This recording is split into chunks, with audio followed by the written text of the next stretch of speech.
मिले, कहता है मेरी इच्छा है कि भव्य को टिकट मिले। इच्छा नहीं, आप कह दो, या तो कह दो भव्य को टिकट मिलेगी, नहीं कह सकते, नहीं कह सकते। बिश्नोई कह रहा है कि जी दीपेंद्र हुड्डा तो हरियाणा का पप्पू है। अब देखिए, अब ये छोटी बातें जो कहता है तो मैं उसके बारे में ये नहीं कह सकता कि आप क्या लो। तो क्या इनको मुआवजा नहीं दिला सकता था? इसकी नीयत ही नहीं है किसानों के प्रति, आम आदमी के प्रति, गरीब के प्रति, किसी के प्रति। और एक शब्द सीखा है, मेरा परिवार है, मेरा गढ़ है। जब भव्य बिश्नोई हारा था उस टाइम क्यों रोया था? लेकिन ये मैं मानता हूँ कि उनका गढ़ रहा था भजन लाल जी का, लेकिन कुलदीप का तो कोई गढ़ है ही नहीं ना। गढ़ कहाँ होता? गढ़ होता है 1 मिनट के लिए। तो पिछले पार्लियामेंट चुनाव में भव्य बिश्नोई 29,000 वोटों से क्यों हारते? आज हाथ जोड़ के खड़ा है टिकट मांगने के लिए। आज खट्टर साहब के पाँव के हाथ लगाता है, टिकट मांगने के लिए गाता है। नमस्कार दोस्तों, मेरा नाम है भूपेंद्र मलिक और आप देख रहे हैं विकासशील हरियाणा। दोस्तों, आदमपुर में उपचुनाव है और हरियाणा की राजनीति आदमपुर पे पूरा जोर दिए हुए है और वहाँ पर आप देख रहे हैं कि किस प्रकार से सारी राजनीतिक जो चर्चाएँ अपने चरम पर हैं। और आज हमारे साथ है प्रोफेसर संपत सिंह, पूर्व विधायक व पूर्व मंत्री। नमस्कार सर। नमस्कार सर, सबसे पहले तो मैं आपसे यही पूछूंगा कि सर आपने 2019 से पहले बीजेपी ज्वाइन कर ली थी कांग्रेस छोड़ के, लेकिन जैसे ही कुलदीप बिश्नोई कांग्रेस छोड़ के बीजेपी में गया फिर से कांग्रेस में आ गए, तो क्या ये रीजन रहा? थोड़ा सा आप हमें बताइए डिटेल में। देखिए, वैसे तो मैं कांग्रेस छोड़ के बीजेपी में गया था जी। वो चुनाव के समय गया था जी। क्योंकि मेरी और दूसरी टिकटें भी काफ़ी काट दी गई थी यहाँ कांग्रेस पार्टी की। जी। एक बहुत बड़ी साजिश रची गई थी कि कांग्रेस सरकार ना आए कांग्रेस पार्टी की। जी। और इस साजिश में कुलदीप बिश्नोई ही थे मेन किरदार जो है।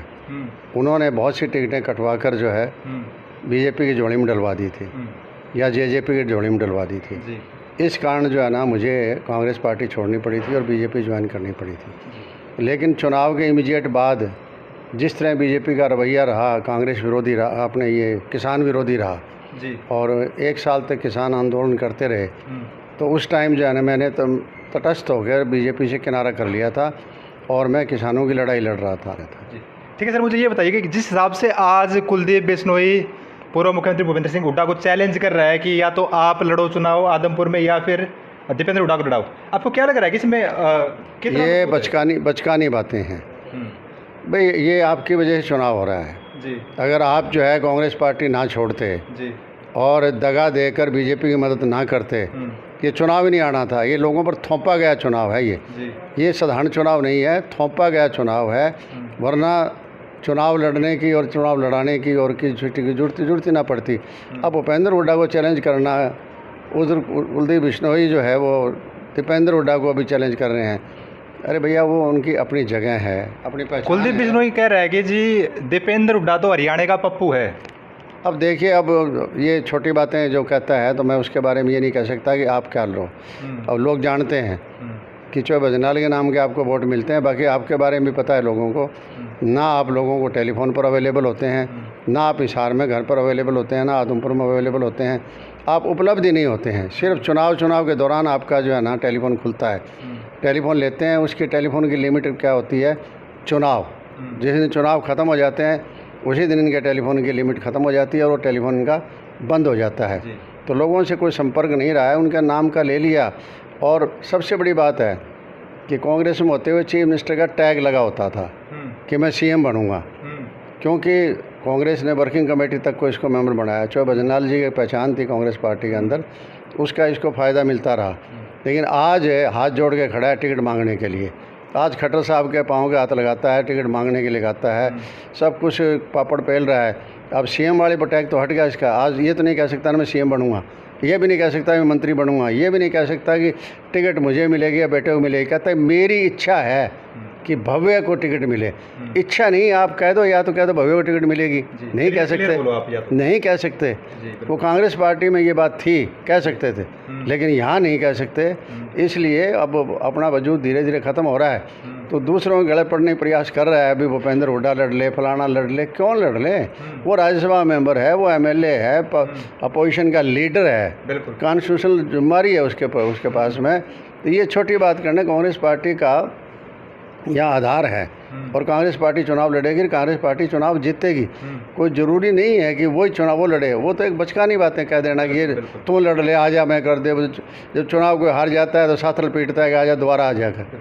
आज मैं आपसे पूछूंगा कि आज कांग्रेस कितनी मजबूत है आदमपुर के चुनाव को लेकर? देखिए, कांग्रेस पूरी तरह से मजबूत है। कांग्रेस ने पूरी तरह से तैयारी कर रखी है। कांग्रेस कई मीटिंगें आदमपुर में ले चुकी है। कांग्रेस जो है तिरंगा यात्रा भी निकाल चुकी है। कांग्रेस स्कूलों में जो धरने चल रहे थे उनके भी यात्रा निकाल चुकी है और उसका सफल भी आज हुआ है। आज कहते हैं कि ढाणी मोहब्बतपुर और इधर अपना जो है खैरमपुर का स्कूल, दोनों स्कूल जो है ना सरकार ने खोल दिए। तो खोल दिए तो वो संघर्ष जो था ना वो काम आया संघर्ष, और इधर से चुनाव आ गया और वो डिक्लेयर ये हो गया था कि वोट नहीं देंगे। तो अब जाके स्कूल भी खोले हैं। इतने दिन तक तो 2 महीने तक तो बच्चे परेशान होते रहे। उनके अर्धवार्षिक पेपर भी उनके बच्चों को लिए और आपको कोई परवाह नहीं थी। आपके गाँव की पंचायत को तो आपने जो है ना फटाफट कमेटी से हल करवा लिया और जो स्कूल थे वो चारों स्कूल अपना जो है ना वो खुलवा नहीं पाए। तो आपकी औकात क्या बच गई है वहाँ? कुलदीप कह रहे हैं जी कि आदमपुर तो मेरा परिवार है और मेरा परिवार ही मेरा गढ़ है और 66 से अब तक हम जीतते आए हैं और आगे भी हम ही जीतेंगे। देखिए, इसमें कोई दो राय नहीं। भजन लाल जी का परिवार हुआ करता था, इसका कोई परिवार नहीं है, ये रहता ही नहीं यहाँ।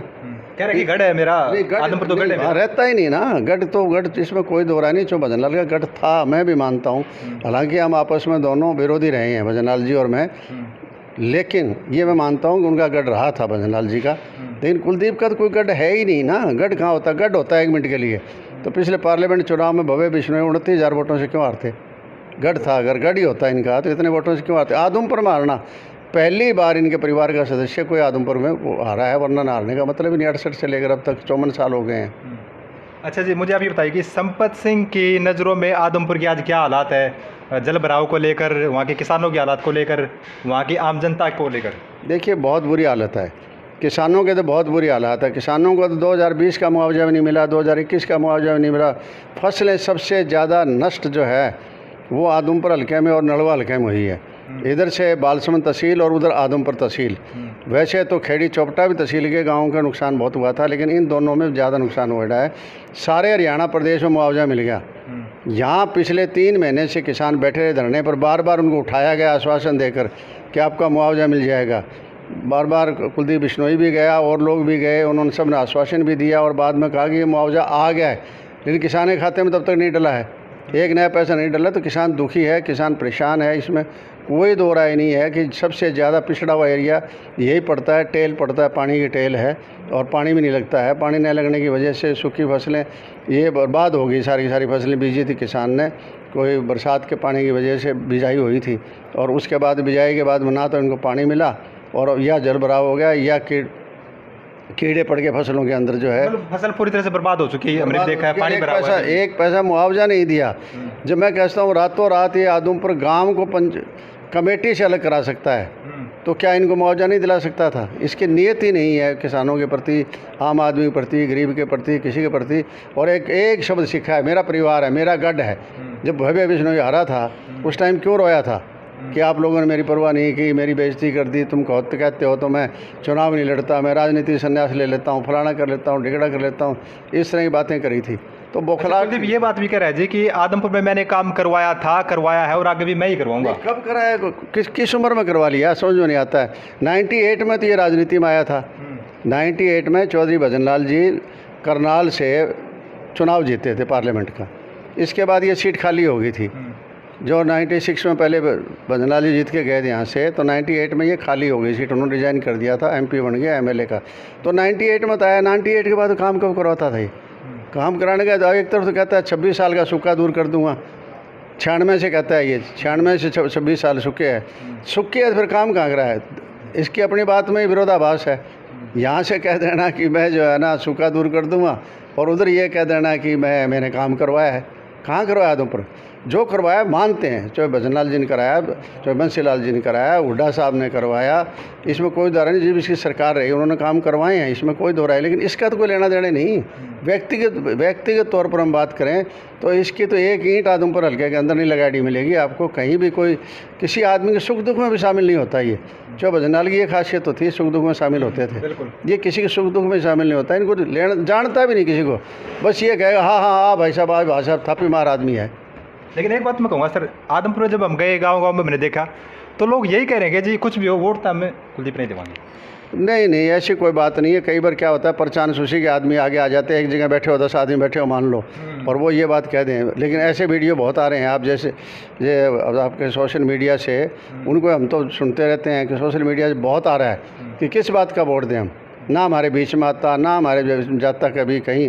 राजनीति से इसका कोई वास्ता नहीं, राजनीतिक आदमी नहीं है। विधानसभा में कभी आज तक कोई आदमपुर के बारे में सवाल नहीं उठाया। पार्लियामेंट मेंबर बना जब कोई सवाल नहीं उठाया। बन तो गया ये, चलो पार्लियामेंट मेंबर बन गया, एमएलए बन गया, लेकिन आवाज़ तो इलाके की उठाता। इलाके की आवाज़ आज तक कभी नहीं उठाई। हाज़िरी भी नहीं होती थी इसके खैर पार्लियामेंट असेंबली के अंदर। तो ये बात क्या करेगा कर कोई।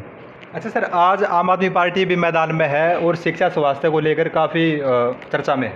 स्वाभाविक है, देखिए चुनाव होता है तो सभी पार्टियाँ आएगी। आम आदमी पार्टी भी आएगी, लोकदल पार्टी भी आएगी, और भी पार्टियाँ आएगी, कोई आज़ाद भी आएगा, कोई। ये तो स्वाभाविक है, चुनाव होता है ना, तो उस टाइम जो मेला बनता है तो मेले के अंदर तो सभी की टक्कर किस की रहेगी? टक्कर यहाँ टक्कर तो सीधी सी बात है, कांग्रेस की और बीजेपी की रहेगी खैर। और उसके अंदर कांग्रेस और बीजेपी में क्या रहेगी कि कांग्रेस की एक तरफ कुलदीप सिंह कहता है मेरा गढ़ है, मैं मानता हूँ मजनाल जी गढ़ रहा है, दूसरा गढ़ रहा है तो कांग्रेस का गढ़ रहा है, और कांग्रेस की सीट रही है ये, इसलिए कांग्रेस पार्टी 100% इसमें यहाँ जीतेगी खैर। मुकाबला आज आज तो ये लग रहा है बीजेपी के साथ है, कल को पता नहीं किसी और के साथ भी हो जाए, ये भी कुछ नहीं कह सकते। लेकिन Congress party main Congress party रहेगी, कांग्रेस पार्टी सीट को जीतेगी। किससे जीतेगी ये आने वाला समय बताएगा, जीतेगी कांग्रेस पार्टी। वैसे कांग्रेस से किसको टिकट मिलने वाली है? देखिए आज मैं क्या कह सकता हूँ, कल हमारी मीटिंग बुलाई है, चंडीगढ़ बुलाई है। उस मीटिंग में कोई न कोई नीति बनेगी। नीति बनने के बाद में 5 मेंबरी कमेटी बन गई, ऑलरेडी बन गई है, जो सिलेक्शन करेगी। हमारे प्रधान जी उसमें हैं, हुड्डा साहब भी उसके अंदर कमेटी में है, और यूथ के प्रेसिडेंट है, महिला विंग की प्रेसिडेंट है उसके अंदर, और हमारे प्रभारी हैं विवेक बंसल जी। 5 कमेटी बनी है, वो डिसाइड करेंगे किसको चुनाव लड़ाना है, किसको। हाँ, जो लड़ाया जाएगा सशक्त उम्मीदवार लड़ाया जाएगा, इसमें कोई दो राय नहीं है। अच्छा मुझे बताइए कि अगर संपत सिंह आदमपुर से विधायक बन जाते हैं तो कहाँ किन किन चीज़ों पे ज़्यादा ध्यान दिया जाएगा, कहाँ विकास किया जाएगा? देखिए मैं चुनावी दंगल के अंदर तो पूरी तरह से शामिल हूँ, लेकिन टिकट की दौड़ में शामिल नहीं हूँ, सीधी सी बात है। मैंने चुनाव लड़ाना है, मैं चुनाव लड़ाऊँगा, क्योंकि उसमें 19 गांव मेरे भट्टू हल्के के भी आदमपुर हल्के के अंदर है। जो पहले भट्टू हल्के के होते थे, 32 साल की राजनीति मैंने की है। भट्टू हल्के से मैं 4 बार एमएलए रहा हूँ, 1 बार फतेहाबाद एमएलए रहा हूँ और 1 बार नलवा से रहा हूँ। तो इसलिए मेरा प्रभाव है 19 गाँव में अंदर। जो मेरी पार्टी का कैंडिडेट होगा उसको उन गाँव के अंदर जो है ना अच्छी जीत दिलाकर आगे बढ़ाऊँगा, और इसी तरह आदमपुर के अंदर भी अच्छा प्रभाव रहा है मेरा। तो मेरा लड़ने की बजाय पार्टी की तरफ से और कैंडिडेट खड़ा करेंगे, जिसको भी खड़ा करेंगे उसको जो ज़बरदस्त मदद करूँगा, दिन रात एक लगा दूँगा, कैंडिडेट से फालतू टाइम लगाऊँगा। ठीक है। तो दोस्तों आप देख रहे थे कि हमारे साथ प्रोफेसर संपत सिंह व पूर्व मंत्री हैं, और वो बात कर रहे थे कि आदमपुर में कांग्रेस पूरी तरह से मजबूती से खड़ी है और चुनाव कांग्रेस ही जीतेगी। और साथ में भाई अगर आपको वीडियो अच्छी लगी हो तो चैनल को सब्सक्राइब, लाइक और शेयर जरूर करें। धन्यवाद सर।